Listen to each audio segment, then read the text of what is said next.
Bukan diseret pakai motor, dipukul tangan Vina. Kepalanya sih, Dede, kepalanya kenapa? Diapain, Dede, kepalanya? Tadinya dibenturin. Dibenturin kemana? Ke motor, terus ke aspal. Eginya tuh mau nolongin, tapi Eginya juga kena. Itu tuh salah satunya ada yang suka sama Vina. Temen Egi itu salah satunya, namanya Egi. Bener kan, dari tadi dia Egi, Pak. Namanya Egi, temennya Egi. Suka sama Vina. Terus Vinanya ngeludahin. Dia aja dendam kayaknya sama Vina. Orang mana Egi tuh, Dek? Vina nggak kenal, cuma satu tongkrongan gitu Mbak sama Egi. Satu tongkrongan sama Egi? Iya, Vina sering dibawa sama Egi tuh. Eginya suka sama Vina. Terakhir Dede sama Egi di mana? Nongkrong di mana? Dede jalan-jalan. Nongkrong di mana? Dari Taman Sumber. Taman Sumber. Iya. Terus ada yang ngajar Egi dari belakang. Motornya jatuh. Terus Dede nggak tahu pingsan. Bangun-bangun mata Dede ditutup. Terus Dede lagi diperkosa, Mbak.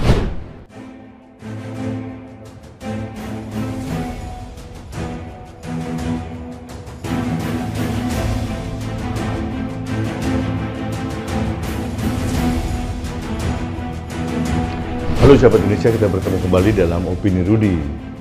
Misteri kematian Vina ini sedang viral di mana-mana. Media online, televisi membahas masalah ini. Ini muncul setelah launching film Vina di bioskop di berbagai kota di Indonesia. Kejadiannya sebetulnya sudah lama, itu 8 tahun yang lalu, tepatnya tanggal 27 Agustus 2016, ada peristiwa yang sangat mengenaskan. Seorang gadis dan pacarnya, Egi, itu terbunuh di Cirebon. Nah, pembunuhannya ini sangat sadis. Berbagai spekulasi beredar di mana-mana, dipukuli, dihajar, di motor, terus kemudian ada aroma pemerkosaan segala macam. Ini menjadi heboh karena beberapa hari setelah Vina itu meninggal, temannya Vina namanya Linda kesurupan ceritanya. Kesurupan arwahnya Vina, dan yang tadi dilihat di video depan itu konon itu adalah suara Vina yang merasa diperlakukan dengan sangat biadab oleh para pelaku. Jadi kasus Vina ini sudah menyasar 3 dunia secara liar. Dunia nyata, dunia maya yang heboh, dan dunia gaib. Secara dunia nyata ada 8 tersangka yang sudah terpidana. Ini menjadi kontroversi. Dari 8 itu 7 divonis seumur hidup. Yang 1 yang bernama Saka Tatal itu divonis 8 tahun karena masih di bawah umur waktu itu. Nah, Saka Tatal ini dalam berbagai kesempatan di media mengatakan bahwa dia terpaksa mengaku karena disiksa oleh oknum-oknum polisi di Cirebon. Pengakuan ini harus hati-hati kita sikapi. Mungkin benar adanya dan mungkin juga penuh dengan kejanggalan. Karena begini, kalau kasusnya itu tahun 2016, kemudian Saka Tatal divonis 8 tahun penjara, kemudian dipotong-potong remisi sehingga dia hanya menjalani hukuman 3 tahun 8 bulan, sehingga tahun 2020 Saka Tatal sudah bebas bersyarat. Nah, pertanyaannya adalah mengapa Saka Tatal pada saat di persidangan waktu itu tidak mengungkap kepada hakim tentang penyiksaan yang dialami Saka pada saat pemeriksaan di kepolisian. Karena sebetulnya menurut hukum acara di Indonesia yang dimengerti, yang dipercaya, yang menjadi acuan dari hakim itu adalah keterangan dari saksi atau terpidana dalam persidangan di pengadilan. BAP bisa saja dibuat oleh polisi atau jaksa, tapi kalau itu tidak sesuai dengan kenyataan, tersangka ini bisa menyangkal di pengadilan. Pada waktu di pengadilan, mengapa Saka Tatal dan pengacaranya tidak menyangkal hal itu? Ini menjadi kejanggalan pertama. Harusnya Saka Tatal menyangkal hal itu di pengadilan. Karena kalau di pengadilan dia sudah menjadi tahanan kejaksaan dan sudah keluar dari bayang-bayang ketakutan kalau disiksa lagi oleh polisi gitu. Itu kejernihan saya dalam melihat masalah ini. Kejanggalan kedua adalah kenapa Saka Tatal baru mengungkapkan ini 4 tahun kemudian setelah dia bebas. Padahal Saka Tatal ini didampingi oleh pengacara lokal yang menurut saya cukup gigih gitu. Dari keterangan pengacara sudah lapor ke Komnas HAM, lapor ke sini, tapi ternyata tidak digubris gitu loh. Saya tidak tahu kenapa tidak diekspos di media pada waktu itu kalau terjadi ketidakpatutan dalam proses penyidikan dan penyelidikan polisi gitu loh. Jadi saya tidak hendak untuk menghakimi siapapun karena ini perlu klarifikasi, perlu pemeriksaan mendalam termasuk dari institusi kepolisian sekalipun. Dari Propam juga mungkin harus menyelidiki secara lebih mendetail apakah benar tuduhan dari Saka Tatal seperti itu. Dan ini juga harus kita lihat bahwa ayah dari korban yang bernama Egi ini juga personil dari Polri.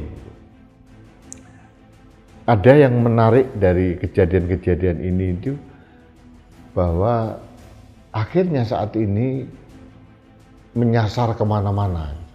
Polisi merilis 3 DPO. 1 orang DPO sudah ditangkap, namanya Peggy Setiawan atau Perong, dan menurut polisi inilah otak dari kejadian pembunuhan Vina dan Egi.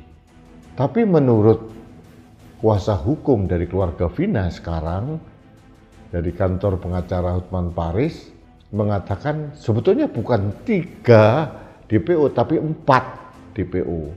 Ada salah satu nama DPO yang dihilangkan, namanya Panji.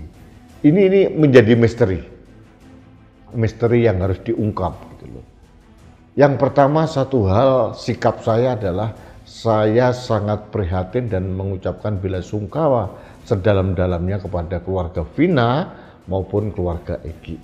Yang kedua, kasus ini harus diungkap dengan jelas. Jangan sampai menjadi opini publik, opini netizen yang liar kemana-mana. Kemarin ada salah satu korban opini liar dari warganet, anak mantan Bupati Cirebon yang bernama Ramadhani. Tapi yang bersangkutan dan ibunya sudah mengklarifikasi bahwa tidak mungkin itu terjadi karena si Ramadhani ini kelahiran tahun 2004. Kalau diukur pada waktu kejadian, yang bersangkutan masih usia 11 atau 12 tahun, berarti masih kelas 6 SD atau 5 atau 6 SD gitu. Jadi sangat terlalu kecil kalau dia dianggap menjadi bagian dari kelompok geng motor yang menganiaya Vina dan Egi. Ini tantangan besar buat kepolisian untuk mengungkap dengan jelas, terbuka, termasuk pengakuan Saka Tatal bahwa jangan sampai ada image negara salah menghukum orang. Kembali ke masalah Saka Tatal ini, selain kejanggalan bahwa kenapa dia tidak menyangkal di persidangan, yang kedua kenapa dia tidak menyangkal setelah dia bebas tahun 2020, saya juga bingung kenapa Saka Tatal kalau merasa terzolimi atau mendapatkan perlakuan tidak adil tidak melakukan upaya PK. Kalau ini sudah inkrah, hanya satu-satunya jalan yang bisa ditempuh oleh pengacara dan keluarga Saka Tatal adalah PK. Saya mendengar sampai sekarang PK itu belum diajukan. Jadi saya tidak ingin institusi kepolisian menjadi sorotan publik karena kasus ini. Dan ini tantangan besar, gitu, karena menyasar kemana-mana, termasuk ada anak dari petinggi polisi di Cirebon pada waktu itu dan sebagainya. Ini berbahaya gitu. Kalau dibiarkan berlarut-larut, rakyat juga harus objektif, ya, warganet juga harus objektif, jangan sampai memberikan opini yang asal, tidak berdasarkan pada data. Kalau saya mempunyai opini, kita harus menunggu lebih detail lagi penyelidikan dari polisi. Kalau perlu, masyarakat bisa secara swadaya swadana melakukan tim pencari fakta sendiri agar kasus ini menguak dan bisa menjadi masukan kepada institusi kepolisian. Jujur, kita harus membiarkan Vina dan Eki tenang di alam kuburnya.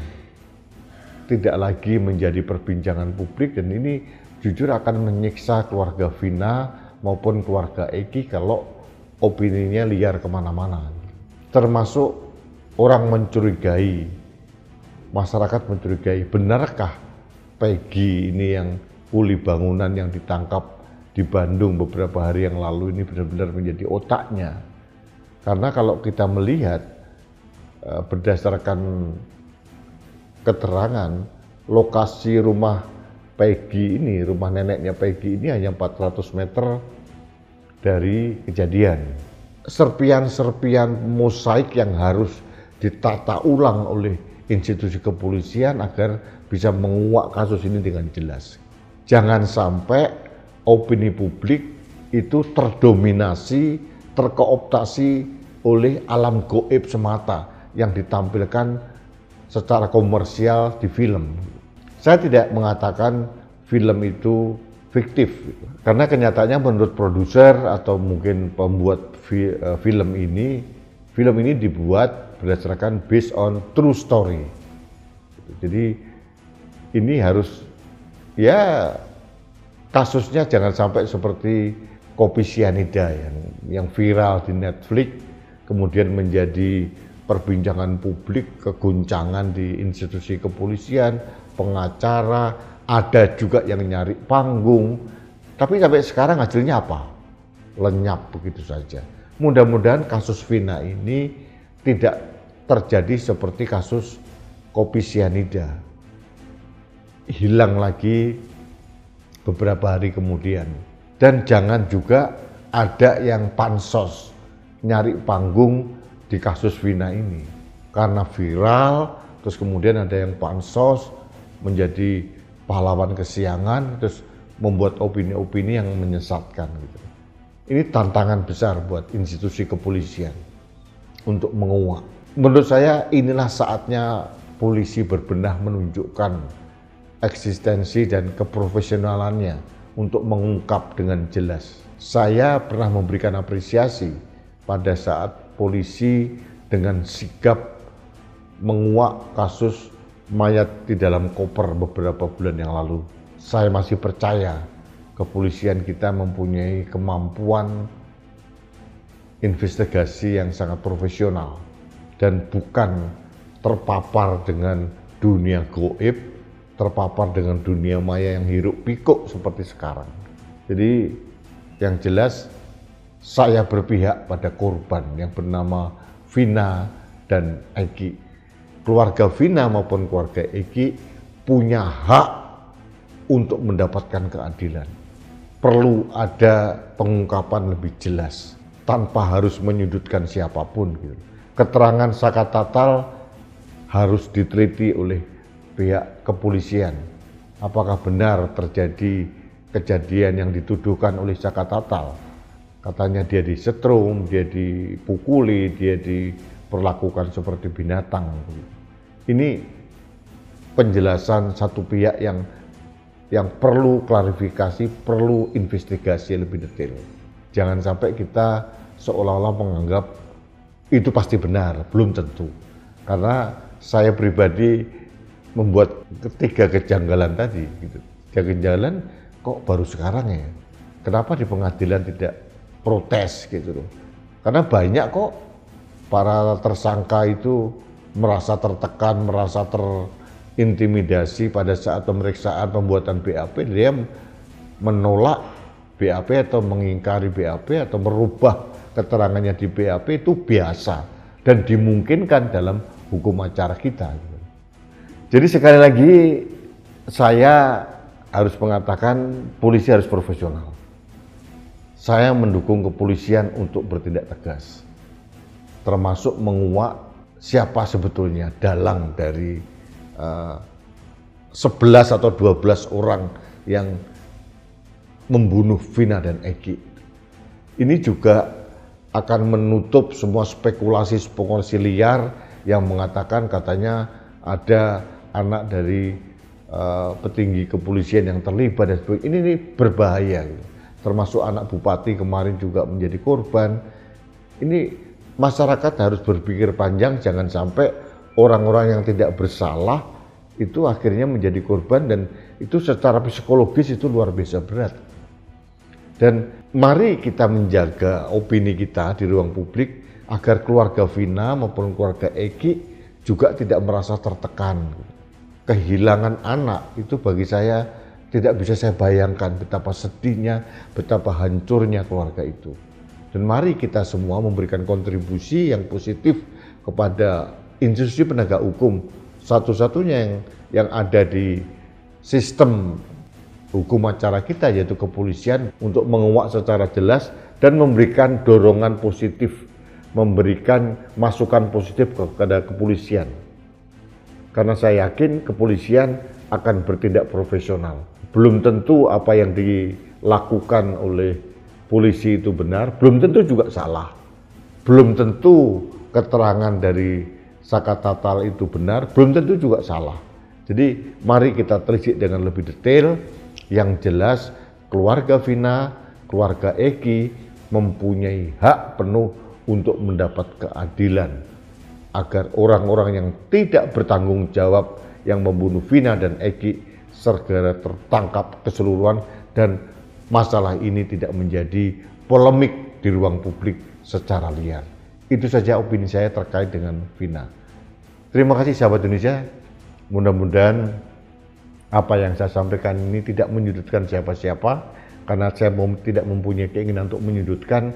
Saya ingin memberikan kontribusi, saya ingin memberikan dorongan kepada kepolisian untuk bertindak profesional, dan saya menghimbau kepada masyarakat untuk tidak membuat spekulasi yang liar, dan saya minta juga kepada orang-orang yang pansos, panjat sosial dari kasus ini, cari panggung, tolong stop, tolong dihentikan. Kita fokus memberikan masukan kepada kepolisian agar bisa bertindak lebih profesional, termasuk mungkin mengkoreksi kalau itu terjadi pada penyelidikan maupun penyidikan tahun 2016 yang lalu. Bisa juga polisi salah, tapi belum tentu juga itu yang dituduhkan kepada polisi itu benar adanya. Terima kasih. Kita bertemu kembali dalam Opini Rudi selanjutnya. Salam satu Indonesia, salam Pancasila, salam Indonesia yang damai. Saya Rudi Eskampo.